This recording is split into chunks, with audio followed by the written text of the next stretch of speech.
My Pokemon investing strategy is risky. Now, risky is somewhat of a subjective term because risky to some people might not be risky to others, but generally in this whole Pokemon investing space, my strategy would probably be considered risky. So, I want to make this video just to explain why I do what I do.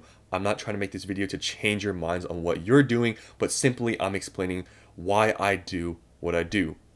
Now, the term diversifying has been used a lot in this whole Pokemon investing space because it's used in just any investing space. Traditional, investments, everyone talks about diversifying.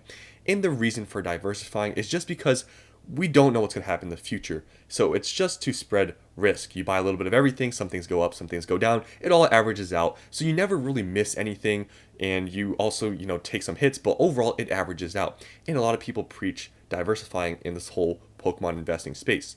Now, in traditional investments, I do diversify, but with Pokemon, I don't really diversify. Now, that's not entirely, true because I do somewhat diversify, but not to the extent that some people do. And I'm just here to explain why I don't do that. So, diversifying, a lot of people do this with Pokemon by buying every single set. They don't care what's inside of it. They don't care if it's considered trash, good, whatever. They'll just buy it regardless. They'll just not pay attention to anything. Now that strategy can work out. There's been some sets in the past that have been considered bad at release, and then in the future people all of a sudden like it. However, in my opinion, I feel like more often than not that doesn't really happen. For example, there's been sets in the past like Rebel Clash, Crimson Invasion, and people like to give those examples of those sets that went up and they were bad.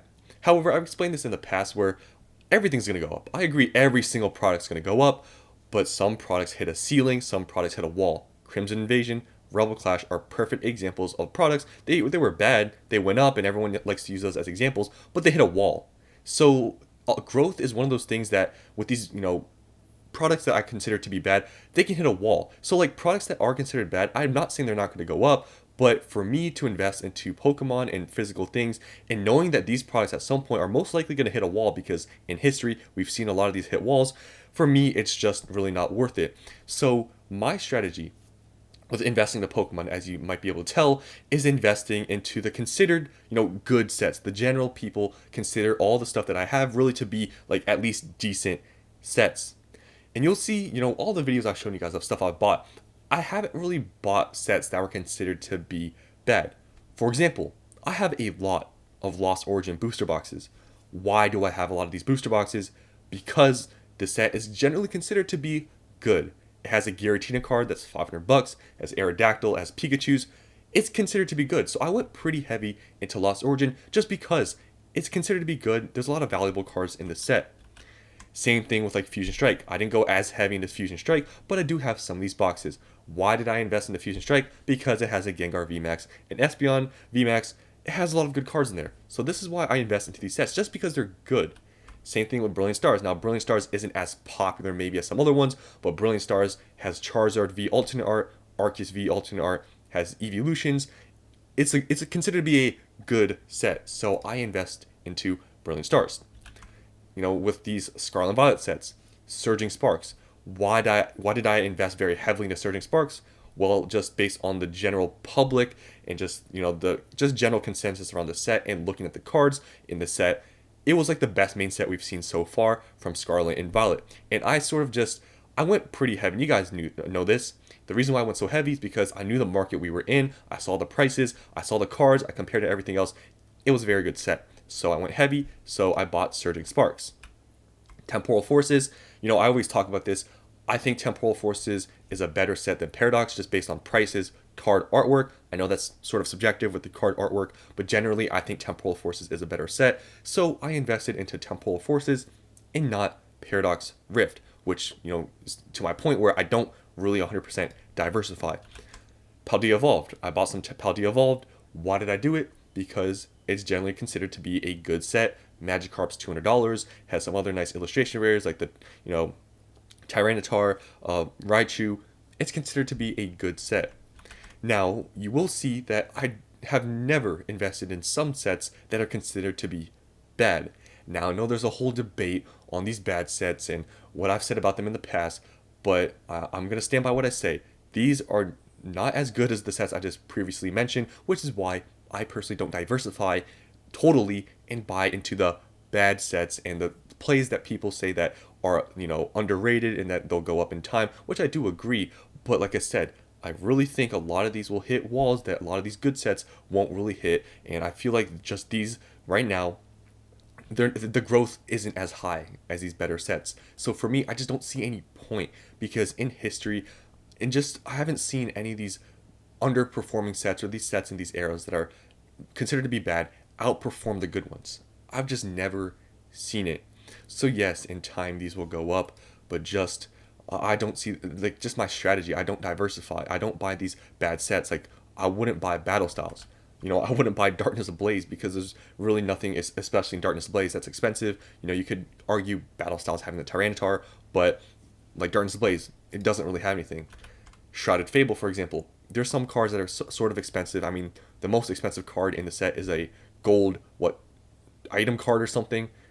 I mean, that speaks a lot for itself in my opinion. Shrouded Fable, widely considered to not be very good. Yes, there's some people out there that like it, but the majority of people consider this to be a bad set. Scarlet Violet base. Now, I've said this before. This is like one of the best base sets out there, but when you compare to other Scarlet and Violet era sets like Surging Sparks, Temporal Forces, Scarlet Violet is still a decent set, honestly, but there's no value in here really. The most expensive card's $30. The pull rates are easy. It's just not that great of a set, compared to other things. Pull rates are too easy. Scarlet Violet base, it will perform decent, I think, in the future, but it's just not as optimal as some other sets out there, in my opinion. So, just wanted to make this video to share my strategy and why I don't diversify.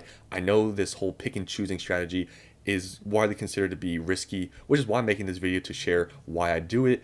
But yeah, I'm not here to change your minds on the strategy you have. You can diversify, you can do whatever you want, you can do what I do, but this is, like, in my opinion, the strategy I pick because when you're investing into these alternative things like Pokemon, for me, it's not like I feel like more often than not, it's pretty obvious which sets are most likely going to perform better than others, and I'm willing to take that slight risk to be able to have a way better gain than just buying everything without caring.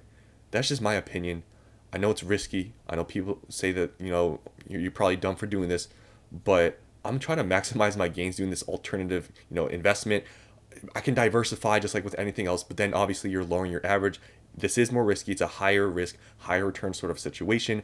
But I feel like with Pokemon, it's somewhat, less risky than doing this, let's say, with like a stock or something like that. I feel like it's more predictable in Pokemon. I feel like I generally can just leave out my emotions with a set and kind of know which ones are generally, more popular, considered to be good based on value of cards. I feel like it's a lot easier to predict, and that's why I don't buy these more underperforming sets like Scarlet and Violet base, even Obsidian Flames, Shrouded Fable.